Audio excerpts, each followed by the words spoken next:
Welcome to the Cafe Culture Podcast, a season of discussions on culture, politics, philosophy, and science. Okay, good evening, everyone.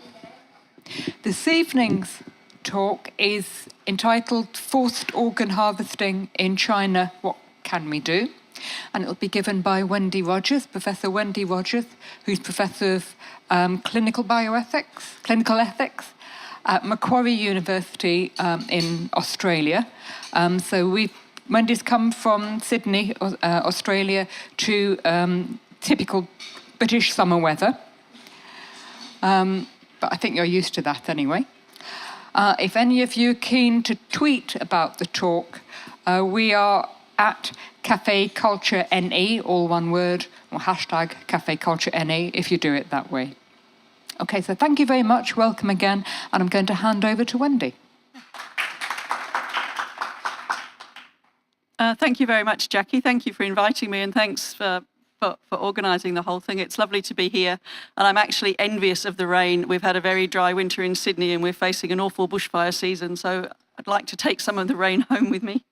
Okay, so what I'm going to be talking about is forced organ harvesting in China, which is a topic that's not very well publicised. A lot of people don't know anything about it, and it is actually such a horrific topic that it's quite hard to believe what I'm going to say. All I can say is that I'm an academic. I've done a fair bit of research on this topic over the last 2 years, and to the best of my belief, everything I'm saying to you is true. So I'd start off with telling you about China's transplant industry. In the early 2000s, transplant numbers in China suddenly went up very rapidly. The number of hospitals offering transplants increased from about 150 in 1999 to over 200, to over 600 by 2006. There were major building works. For example, in Tianjin, they started construction in 2002 of the Oriental Organ Transplant Center. This is a 16-story building with 300 beds for transplants, and it's the largest transplant center in Asia. At that time, so the mid-2000s, hospital websites were openly advertising for customers to come and have transplants for kidneys, livers, and hearts in particular. And the websites provided prices. So, for example, at the China International Transplant Network Assistance Center in Shenyang City in 2006, you could get a liver transplant for $130,000 US, a heart transplant for $160,000 US, and a kidney for $62,000 US. And on the websites, the waiting times were astonishingly short. You could book your heart transplant 3 to 4 weeks in advance, kidney transplant even shorter times. And during the same time, for comparison, in Canada, where they have a voluntary organ donation system, in that same year, 2006, the waiting time for kidneys was over 3 years. So we had like 3 weeks in China, 3 years in Canada. So this sudden transformation of organ transplants in China was astonishing. How was China suddenly able to do so many transplants? How are they able to offer organs on demand to international patients? The numbers had just increased so rapidly. So by reports in the Chinese media, by 2005, they were doing 20,000 transplants a year, whereas before 2000, they were doing maybe 3,000 a year. Now, the reason that we don't have more and more transplants in countries like the UK and Canada and Australia, we don't have rapidly increasing numbers, is because there's always an organ shortage. So anybody who knows anything about transplants knows about waiting lists, that you have to wait for organs, they're just not available on demand. And so if we think about where these organs could possibly coming from, I'll just refresh your memories about what happens in countries like the UK, the US, Australia, Canada, and European countries, any country which has got an established organ donation system. Some organs, particularly kidneys, but also partial liver transplants, can come from living donors. So often it's a relative that will donate a kidney to a sibling or a spouse or another relative or family member with whom they're cross-matched. But the vast majority of organs for transplant come from volunteer deceased donors. So these are people who have decided while they're alive that should they die in circumstances when they could become an organ donor, that's what they'd like to do. So they sign up on a register or sign a card. The systems vary between countries, but they generally make their wishes known. If I die and I could be an organ donor, then I would like to be. Sometimes people haven't made a decision, and so it's the relatives that make that decision based on what they think the person would have wanted. But the critical issue in all these countries is that, first of all, the donors are volunteers. They have decided to do it for themselves, or someone has decided that was what they would have wanted to do. And the second really critical thing is that they have died of their injuries or illness before their organs are taken out. These are deceased donors, they're dead. China had no tradition like this at all. In 2005, for example, only a tiny fraction of kidney transplants came from living donors, and the number of deceased donors was even smaller. In the 32 years up to 2009, there were only 130 deceased donors in the whole of China, so that's about 4 a year. And there are reasons for that, in particular strong cultural preferences for burying the body intact. But if there were only 4 deceased donors a year, how could China be doing 20,000 transplants a year? Where were the organs coming from? Well, since the 1970s, human rights organisations and other investigators had been reporting that China used organs from executed prisoners. And these were prisoners who had been found guilty of crimes, sentenced to the death sentence, executed judicially, and then their organs were taken for transplant. This was what human rights organisations were claiming. The Chinese authorities didn't admit this for many years, but despite not admitting it in documents such as medical school teachings, students would be taught that otherwise wicked prisoners donated their organs as penance. They were trying to pay back to society for their terrible crimes.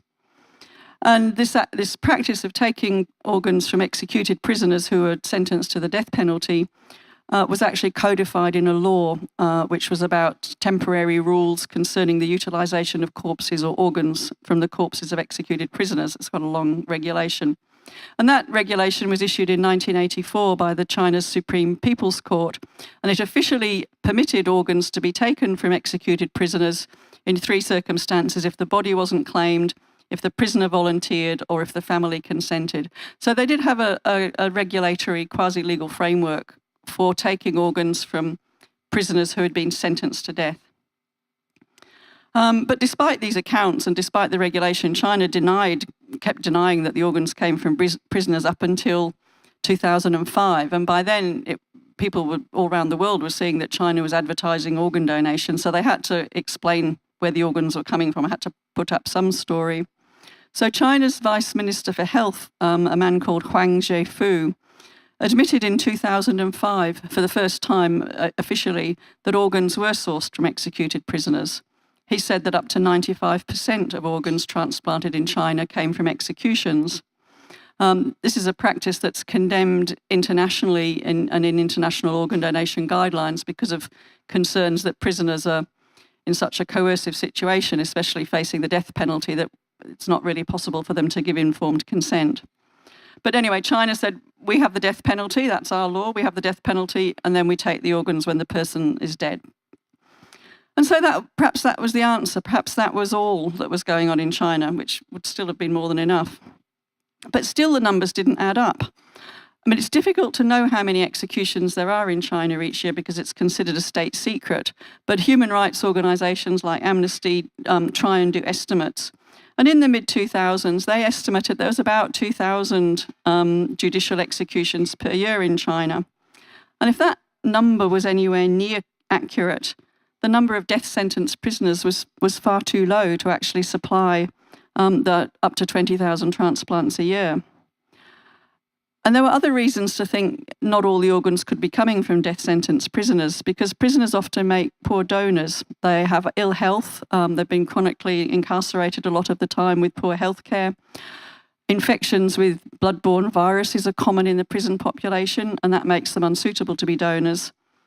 And under Chinese law, if the death penalty is imposed, the person who's been sentenced to death has to be executed within 1 week. It's a very rapid system. And if this was the case, it wouldn't be possible to book a transplant 2 or 3 weeks in advance because you wouldn't know who was going to be sentenced to death and killed in that time period. So none of it made sense. The hospitals were still advertising for transplants. So even saying that even when the Chinese government officials said the organs come from executed prisoners, it still didn't make any sense. And we still had the question, where were the organs coming from? Well, in early 2006, a very grisly claim emerged which seemed to offer an answer. A Chinese woman known as Annie, who was living in America at the time, made the claim that one of my family members was involved in the operation to harvest Falun Gong practitioners' organs. So Annie claimed that her husband, who was a surgeon, had removed the corneas from 2,000 Falun Gong practitioners who were not dead at the time. And he was working in a big hospital in China. This claim triggered vigorous denials from the Chinese government. But the claim, however, was not entirely new to people who'd been trying to find out the fate of practitioners of Falun Gong who'd been disappearing into labour camps all through the 2000s. And rumours had been circulating for several years that detained practitioners were being killed for their organs. Annie's claim seemed to confirm these rumours. So in 2006, in May, a couple of months after Annie's claims, 2 Canadian human rights lawyers were asked to investigate what is going on. Are the Falun Gong being persecuted in China to the point of being murdered for their organs? And a group called the Coalition to Investigate the Persecution of the Falun Gong in China engaged David Matas and David Kilgour to perform this investigation. David Kilgour was a former Canadian parliamentarian and Secretary of State for the Asia-Pacific region, and David Matas is a prominent international human rights lawyer. So these people were entirely independent of the practice of Falun Gong, any associations with China, and they did the work on a pro bono basis, just covering their expenses. Their investigation is published in the book Bloody Harvest, which unfortunately is not available for sale in the UK. You'd have to buy it online. At the end of their investigation, Matas and Kilgour concluded innocent Falun Gong practitioners are being killed for their organs. They were horrified by their conclusion. They they'd gone in a very professional, legal way with open minds, but if you're asked to investigate something like that, you hope and pray it's not true. But they came to the conclusion it was true. I'm going to just briefly explain the kinds of evidence that they used to come to that conclusion. First of all, it was open knowledge that many tens of thousands of Falun Gong practitioners were imprisoned in labour camps for refusing to renounce their practice. In 1999, the Chinese government had started a repression of the practice run by a specially created and dedicated bureaucracy called the 610 Office, which sat outside all of the usual judicial and military apparatus and was completely independent. So this office, the 610 Office, had the power to arrest practitioners, and those who refused to renounce their practice were detained in appalling conditions, and many were tortured. But despite this, many practitioners did not reject their beliefs and their practice. And they didn't reveal their identities when they were arrested. And they didn't do this because they were scared of reprisals against their family members. That's a common technique in China to gain leverage over people who aren't performing in a way that is desired by government officials. They put pressure on people by harassing and arresting and their family members as well. So a large cohort of Falun Gong practitioners went into captivity through the actions of the 610 Office, and they were very, very isolated. Their family members didn't know where they were, and their names were not recorded anywhere. They were completely anonymous. The other thing was that they were very healthy. The practice of Falun Gong involves living a relatively healthy lifestyle, in particular no smoking and no drinking alcohol. So first of all, we had all these people in labour camps who were anonymous. The second piece of evidence that they looked at was explanations by some practitioners who were released after varying periods of detention that they'd had very unusual medical examinations. So none of the other prisoners in the labour camps had medical examinations. And in the labour camps, people were being, beaten, tortured, sometimes beaten to death. So it seemed odd that they would be given medical examinations. And in particular, the examinations only seemed to assess the health of transplantable organs.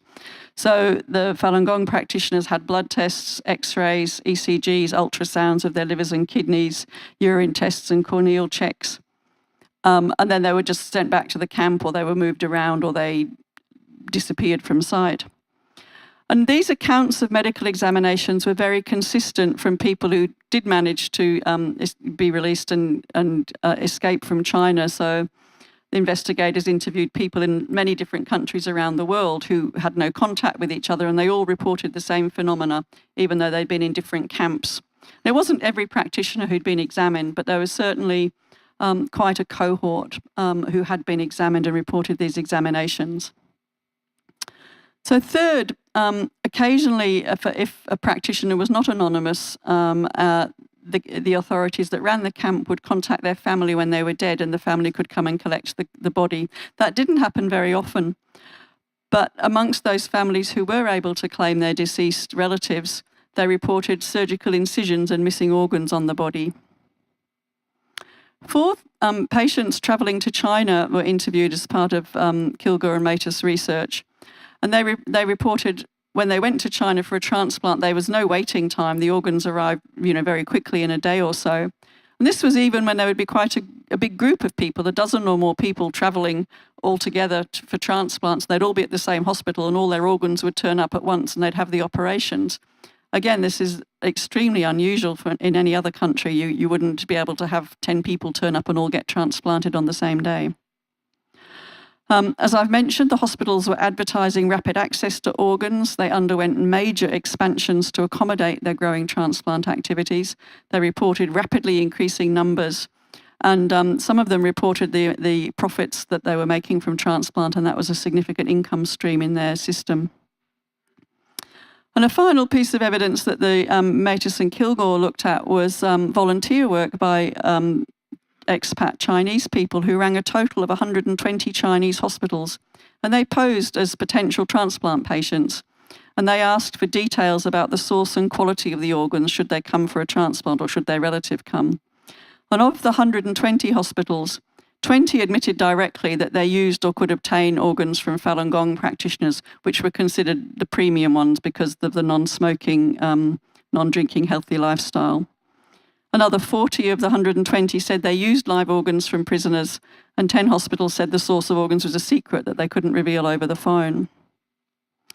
So that's sort of 6 pieces of evidence that were looked at in this investigation. And Kilgore and Matus acknowledged that much of their evidence is inferential.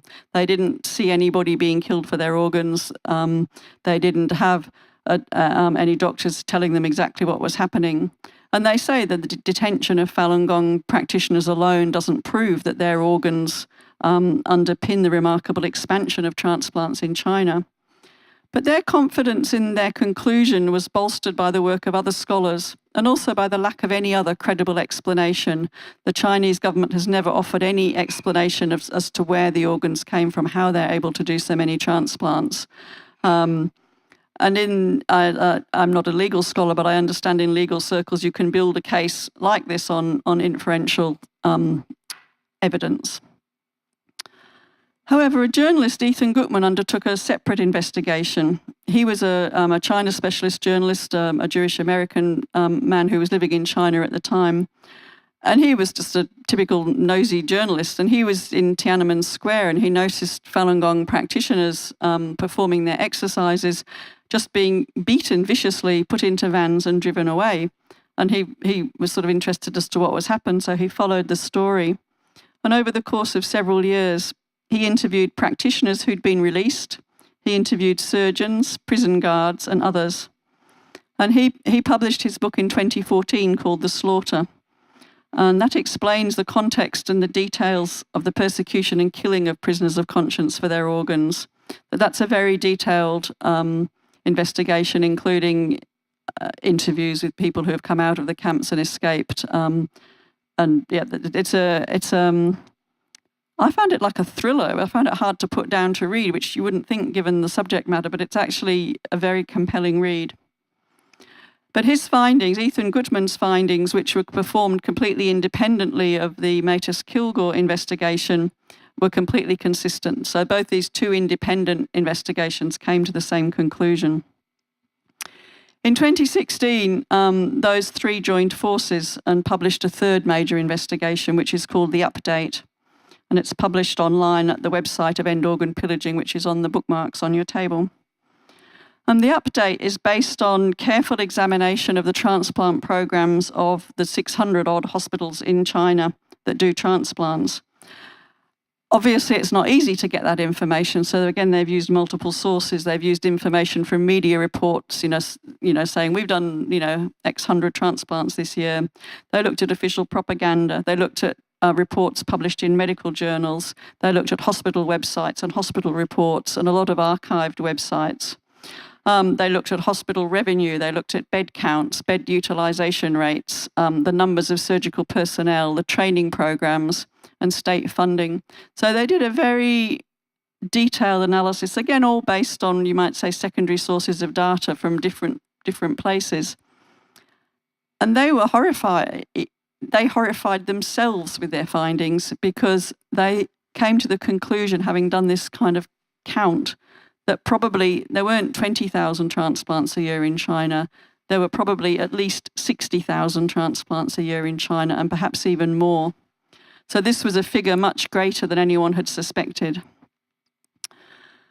So that's a pretty big claim to make, that many transplants are taking place in China. And so this evidence in the update has been scrutinised by various governments and independent organisations.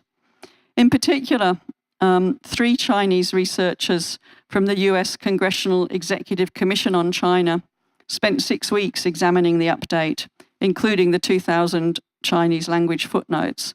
So these are the top China specialists in the Chinese government, in the top China specialists in the American government.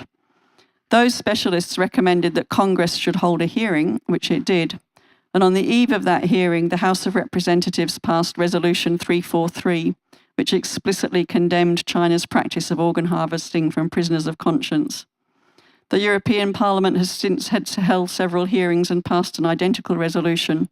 And here in the UK, there have been parliamentary hearings. The Conservative Party's Human Rights Commission 2016 report's got a chapter specifically on the persecution of the Falun Gong. And Freedom House, which is another human rights organisation, has in their 2017 report has got a chapter specifically concerned with what's happening to practitioners of Falun Gong in China.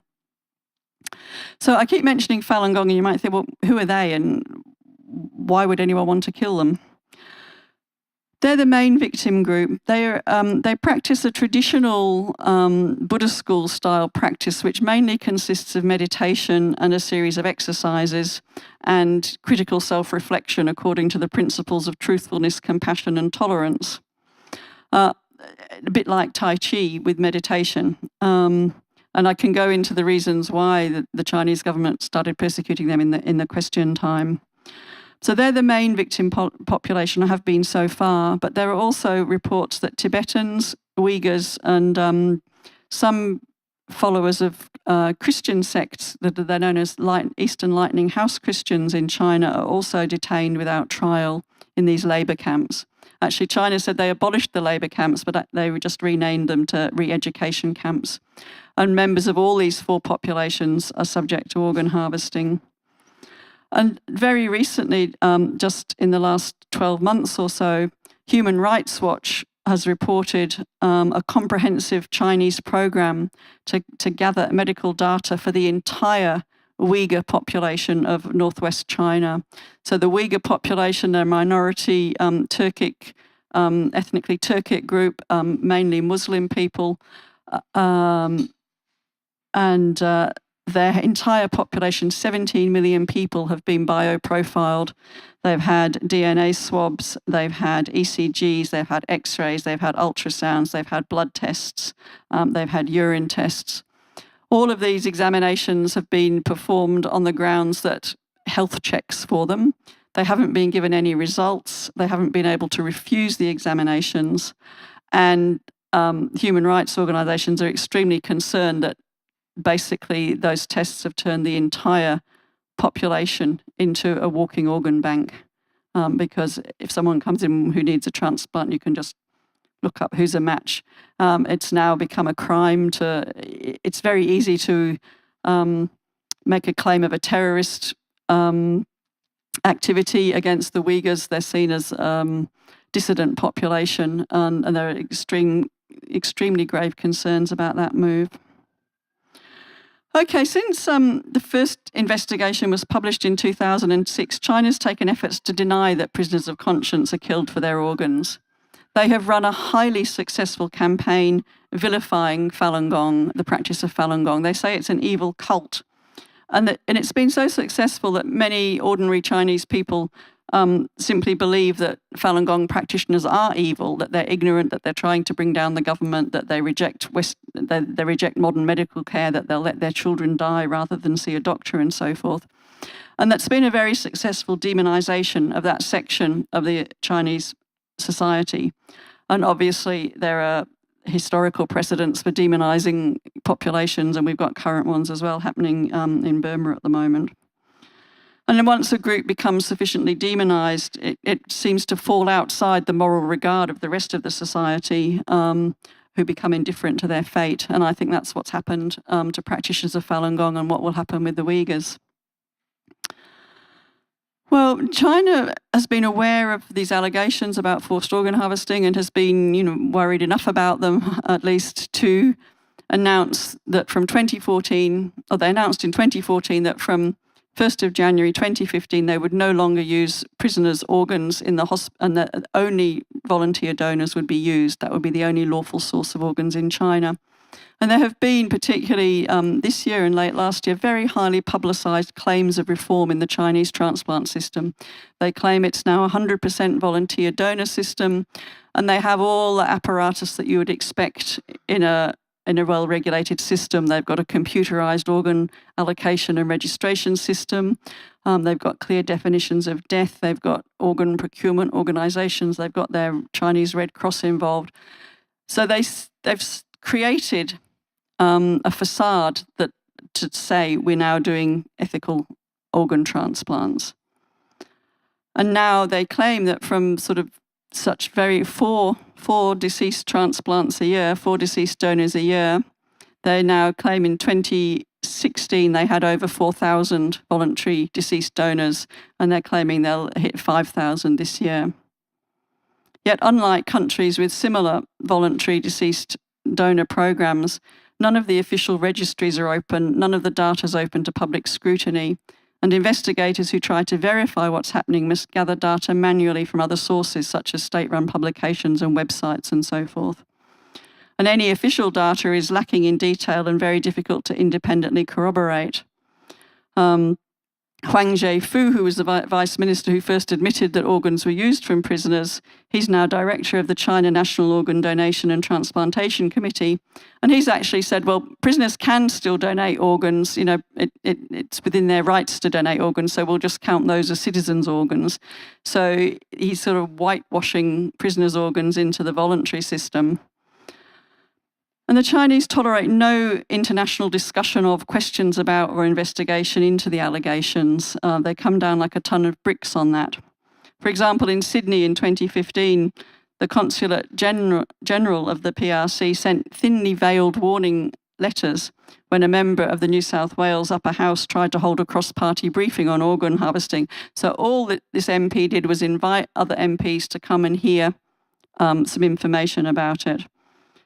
The consulate letter was sent to all the MPs, and it claimed that Falun Gong is a downright anti-China political group and has subsequently been verified as an exotic heretical cult. That's a direct quote from the letter which I've seen. And the letter asked recipients to be mindful of the sensitiveness of the issue and to avoid any activities to do with spreading anti-China propaganda. And it ended with the Consulate General looking forward to working closely with MPs to jointly push forward the development of China-New South Wales relations. And there's the rub. China is such an economic giant in the world today that it's very, very hard to find governments that really want to stand up and say, we want to know exactly what's going on. We need explanations for what's going on. This is an atrocious human rights abuse, and it's some kind of genocide. And that's not an isolated incident. Even just last month in the US, Californian senators received threats from the Chinese consulate over a human rights resolution. So this brings me just to the end of my talk. What can we do in the face of horrendous crimes such as these? I think it's very easy to feel helpless. The Chinese government is increasingly ruthless in crushing any opposition. There's been media on this about the drive to normalise repression. We've seen a horrendous repression and incarceration and persecution of human rights lawyers in China over the last 12 to 18 months, including the death of the Nobel laureate in prison, and his wife's now disappeared and nobody knows what's happened to her. The crackdown is very severe at the moment. So I think it's easy. It's easy, first of all, to say that can't be true. It's just so horrible it can't be true, and so to turn away from it that way, and then to say, well, what can we do about China? China, there's over 1 billion people there. There's Chinese trade props up the whole world. Chinese military expansions in the South China. So what can we do about it? But I think we can do something. I think it's possible to take action at individual levels that they don't change the world instantly, but I think if enough people take enough actions, the world can be changed. First of all, I'd encourage you to find out for yourself about the issues. I've tried to explain as much as I can of a huge topic in a brief period of time, but I encourage you to read the books. There are a couple of award-winning documentaries that are fairly easy to obtain very cheaply online. Find out about it, talk to your friends, talk to your neighbours and colleagues, and encourage them to become informed about it. I think there's quite a lot of value in political engagement on this topic, in lobbying your MPs and government representatives to take actions.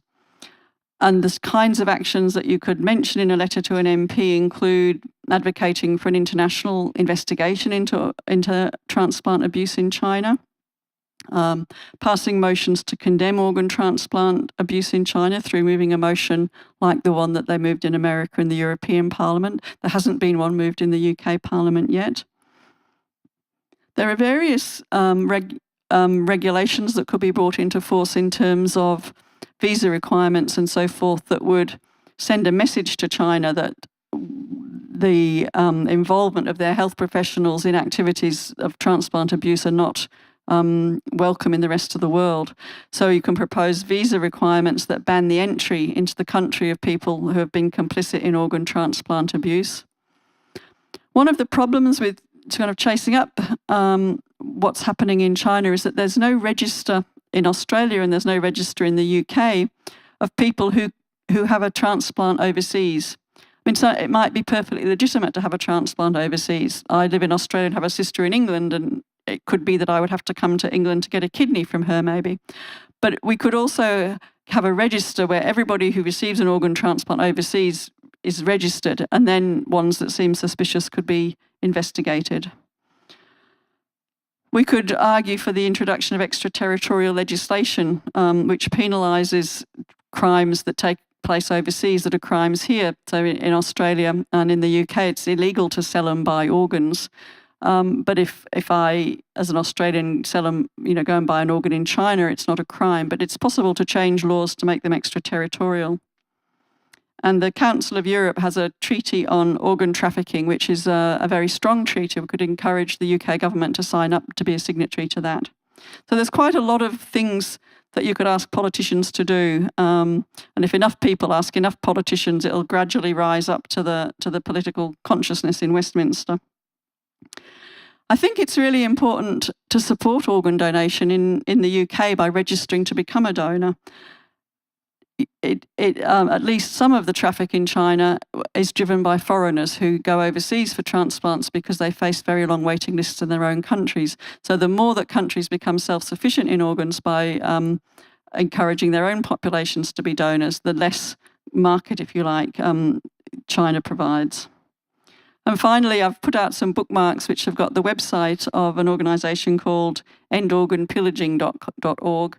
That's got masses and masses of information on it. And if you're interested in the topic, I do encourage you to have a look there, to browse, to read what some of the experts have been writing and what they've been saying about organ harvesting China over the last 10 years. Thank you.